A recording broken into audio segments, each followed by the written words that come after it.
Når folk diskuterer malerier, ja, så fanger det ikke mig. Jeg går aldrig på gallerier, kunstudstillinger heller ej. De fine, flotte museer, det er ikke noget for mig. Hvad andre ser i malerier, forstår jeg ikke, fordi jeg har forstand på ismer, Rembrandt, Picasso, Dali. For mig er det et og det samme, uden nogen speciel værdi. Jeg har alt i aviser, mit tv, der er billeder nok for mig. Jeg har da mobil og en PC, så jeg er skam godt på vej. Men når Claus Ørsted sender bud om kunst og kultur, tager jeg på Børsen, for der er der noget, der duer. Kunsten at samle en cykel, det klarer Claus Ørsted perfekt. Imens får han gode idéer til næste kulturprojekt. Et eksempel er månens billede, 12 kunstnere på et år.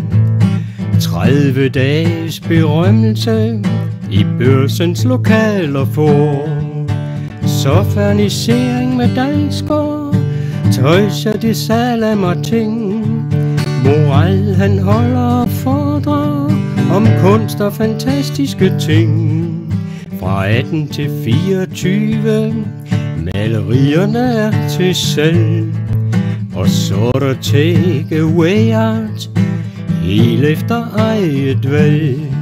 Så når Claus Ørsted sender bud om kunst og kultur, tag ind på Børsen, for her er der noget, der dur. Kunst i det gamle vandtårn, se det var en god idé. Flere tusinde mennesker kom der, så det var en stor succes. Fra cykelkælderens dyb, malerier vi fik at se. Der var billeder til flere etager, Claus Ørsted bliver bare væk. Randers pigen i Gudenåen, på Svend Dalsgaards 100-årsdag.